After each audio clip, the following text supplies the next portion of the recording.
Fight fans, what you are looking at right now is not, although it is not yet confirmed, it is seemingly becoming a reality that we are going to get Alexander Volkanovski versus Yair Rodriguez 2 for UFC Noche in September.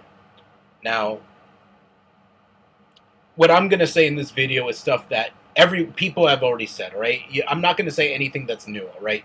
This is all stuff that's been said before. We're going to talk about the good matchmaking, the potential event that they could have had in UFC Noche. We're going to talk about some of the other BS involved in this event. For example, we're going to talk about the most recent update from yesterday about this fight. So, next Noche UFC event may be moved from Mexico to USA, says this is according to Ariel Helwani. There may be a potential spanner in the works for the UFC's next Noche UFC event, aka UFC 320, on September 13th to celebrate Mexican Independence Day. According to report Ariel Helwani, the UFC's original plan had been to host the annual event in Guadalajara, Mexico, but due to there being delays with ongoing construction. So, not only are we getting a terrible, terrible title shot, Yair Rodriguez, a terrible, horrible matchup that doesn't do anything for Volkanovski's legacy, and you're awarding Yair a title shot he doesn't deserve. We could have had a really, really great matchup, and everyone already knows the answer to this. We could have had Yair versus Diego Lopez. Now, of course, now in hindsight, obviously, there's a good chance that the event's going to get moved, so it wouldn't even have mattered. But at this point, just give us this fight, all right? They were going to give Yair Rodriguez the title shot just so they could have him fight and potentially win a belt in Mexico. Yair Rodriguez is not even the most popular Mexican featherweight anymore. Diego is, all right? In fact, that's where I believe a lot of the jealousy comes from, because Yair Rodriguez did not even care about Diego Lopez, what nationality he represented or any of that until very recently, until the event, until the lead up to that event, lead up to that press conference where everything came to an explosion. And I say this because here's a picture of them in 2019. Diego Lopez and Yair Rodriguez being friendly with each other. Now, at this time, this was 2019, so power dynamic was different. Yair Rodriguez was was much more popular. He was the more popular Mexican fighter.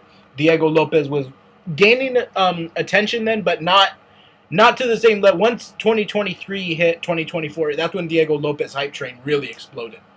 But here, we see this is a time when Yair was the more popular Mexican fighter. He has no problem taking pictures and representing, his fellow countrymen with Diego Lopez. But then all of a sudden, once things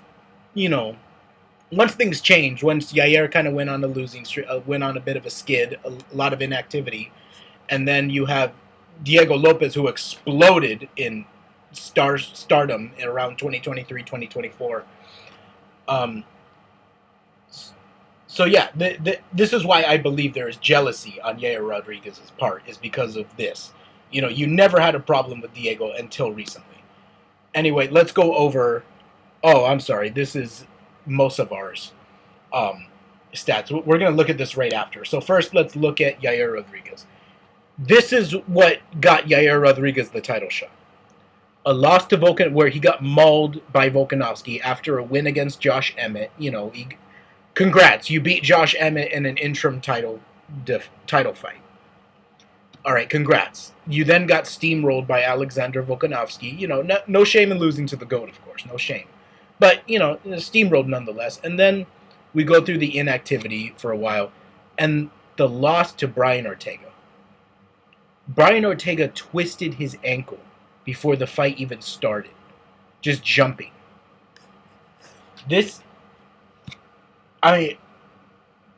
And the way he gave up after being taken down by Brian Ortega is one of the most embarrassing losses recently.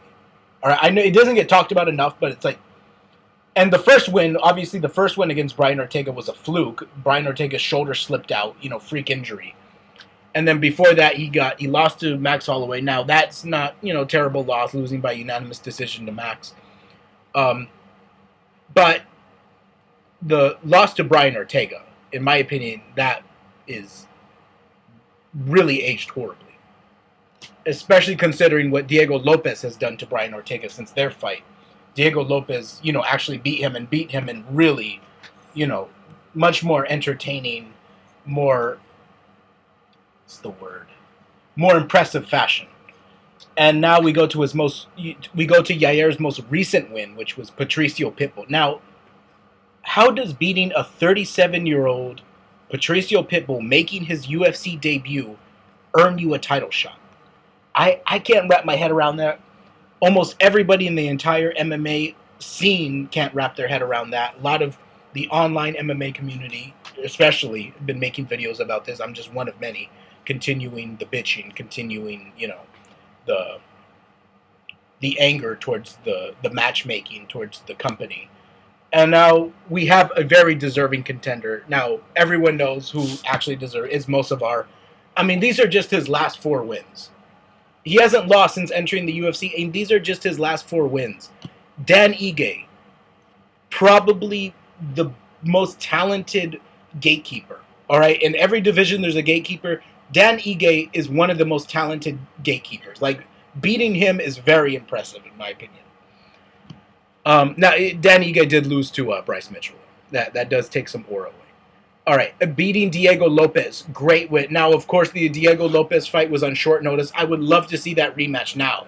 I'd love to see him fight today. Now, this was in 2023. I would love to see them fight this year or at some point in the next year. Beating Arnold Allen, another great quality win. Beating Aljamain. Now, the Aljo fight, rewatching it, I could see why some people thought Aljo might have won. But nonetheless, he had some of the best wrestling exchanges with one of the best grapplers of some consider the bantamweight GOAT. Defended the title 3 or 4 times, I think. Definitely a good quality win. Even though he's constantly criticized for not finishing his fights. All his fights go to unanimous decision or split decision. But nonetheless, these are 4 great wins. 4 great win streak. There is no other contender as deserving as Mosavar. Now, I want to know what you guys think about this matchup. I want to know what matchups you want to see on UFC Noche. I mean, is there even a point of having Diego Lopez versus Yair now? I mean, at this point, if the event is going to be moved to the U.S., I still think there is. In fact, I think it's a better reason. It's like, the UFC is not even going to get their way. There's a good chance the UFC won't even get their way when it comes to hosting in Guadalajara because of the arena's construction situation. So the least they can do is just give us this fight in like Arizona or something, a place where a lot of Mexican fans will still show up. Las Vegas, T-Mobile Arena in Dallas, Texas, Phoenix, Arizona. Those are 3 great destinations where you'll get a lot of Mexican fans to see these 2 guys fight. And just look at this picture. How do you not make the fight when you have an image like this of these guys weren't even scheduled to fight and they want to go at each other, they're pointing at each other, accusing each other of, one is accusing of beating up one of their teammates, of jumping his teammate. The other one is accusing him of mistreating a woman from his gym. This is serious beef between 2 gyms, a lot of animosity. And what's interesting is how they were once friends. I think that's an interesting thing that not a lot of people have brought up, that Yair was cool with Diego Lopez until his stardom started to increase.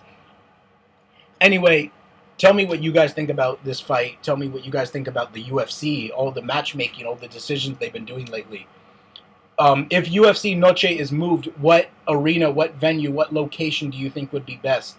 And do you still think the main event should be Volkanovski versus Yair? I don't. I think they should put Yair versus Diego Lopez. I don't think beating Patricio Pitbull by the way, Patricio Pitbull's last win in Bellator was a loss. And then Yair couldn't finish him, beat 37-year-old Patricio Pitbull by decision, and now he's getting a title shot. All right. Tell me what you guys think in the comment section. Thank you so much for watching.